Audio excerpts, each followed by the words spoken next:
Pernah nggak sih sore-sore gitu otak rasanya lowbat banget? Padahal ya, kita nggak lari maraton atau angkat beban, tapi rasanya capek luar biasa cuma gara-gara mikirin mau makan siang apa. Nah, kali ini kita bakal bongkar sains di balik perasaan ini, dan kenapa sih mengambil keputusan itu bisa sangat menguras energi. Pasti tahu banget kan rasanya? Jam 3 sore, otak tuh rasanya udah nggak mau diajak kompromi lagi. Bukannya nyelesain kerjaan penting, ujung-ujungnya malah nge-scroll media sosial tanpa henti. Ini bukan soal malas loh, ini sebenarnya sinyal penting dari otak kita yang lagi kewalahan.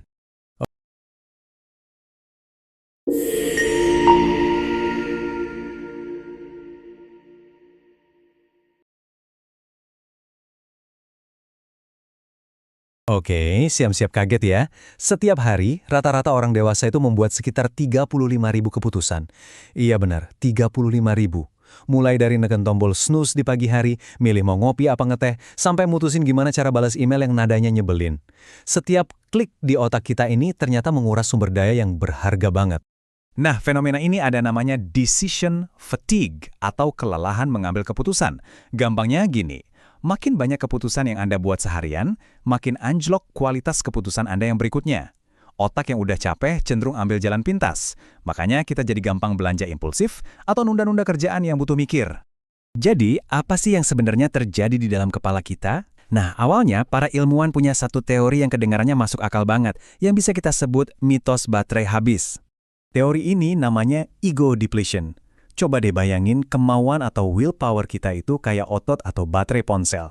Setiap kali kita nahan diri buat nggak makan gorengan atau maksa diri buat fokus ke kerjaan yang ngebosenin, kita tuh sebenarnya lagi ngangkat beban mental. Dan itu ya menguras energi. Analogi ini rasanya pas banget kan? Pagi-pagi baterai mental kita 100% siap menaklukkan dunia. Tapi pas sore, setelah ribuan pilihan kecil, baterainya tinggal 20%. Nah, inilah kenapa mesen pizza online rasanya jauh lebih gampang daripada masak sayur. Teorinya kedengaran sempurna kan? Tapi, seperti biasa dalam dunia sains, ceritanya selalu berkembang. Ternyata, analogi baterai habis yang simpel itu nggak sepenuhnya akurat. Disinilah titik baliknya. Para ilmuwan mulai curiga. Gimana kalau otak kita itu sebenarnya nggak benar-benar kehabisan bensin? Gimana kalau rasa lelah itu sebenarnya adalah sebuah strategi cerdas dari otak kita, bukan sebuah kegagalan? Dan jawabannya datang dari pencetus teori itu sendiri loh, Roy Baumeister. Di tahun 2024 mengakui kalau sains sudah bergerak maju. Ide bahwa otak kita kehabisan energi itu ternyata telah dengan cepat dibuang dan digantikan oleh sebuah ide baru yang jauh lebih menarik. Jadi, selamat datang di pemahaman modern tentang kelelahan keputusan. Ini bukan lagi soal baterai yang habis, tapi soal otak kita yang sengaja masuk ke mode hemat daya. Nah, ini dia nih beda kuncinya. Kalau model lama bilang otak kita kehabisan sumber daya, kayak baterai yang mati total.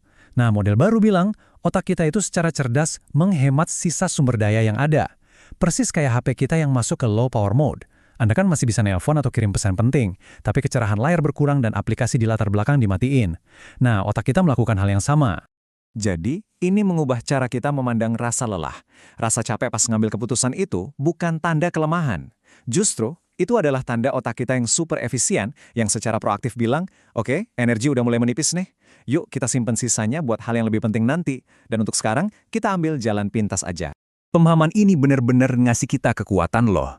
Kalau otak kita cuma masuk mode hemat daya, artinya kita bisa dong mencegahnya masuk ke mode itu terlalu sering, kita bisa merebut kembali kendali atas energi mental kita. Ini dia beberapa strategi praktisnya. Ada 5 jurus jitu. Pertama, sederhanakan rutinitas. Kurangi keputusan-keputusan nggak penting.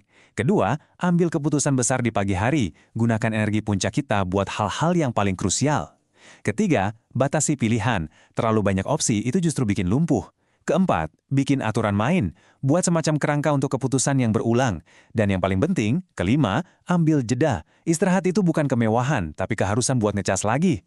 Pernah mikir nggak, kenapa orang seperti Steve Jobs atau Mark Zuckerberg pakai baju yang itu-itu aja tiap hari? Bukan, ini bukan soal mereka nggak peduli fashion. Ini adalah strategi tingkat dewa, minimalisasi keputusan. Mereka sengaja menghilangkan pilihan sepele kayak hari ini pakai baju apa, supaya bisa menyimpan seluruh kekuatan otak mereka untuk keputusan-keputusan yang bernilai miliaran dolar. Oke, jadi apa nih pelajaran utamanya dari semua ini?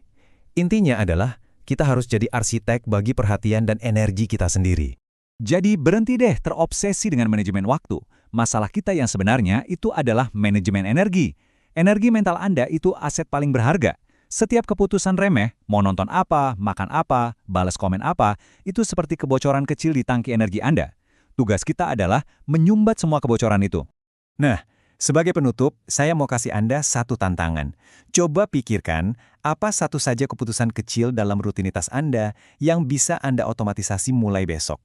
Mungkin menyiapkan pakaian kerja dari malam sebelumnya? Atau memutuskan untuk selalu sarapan dengan menu yang sama? Coba mulai dari yang kecil dan rasakan sendiri betapa banyak energi yang bisa Anda hemat untuk hal-hal yang benar-benar penting dalam hidup Anda.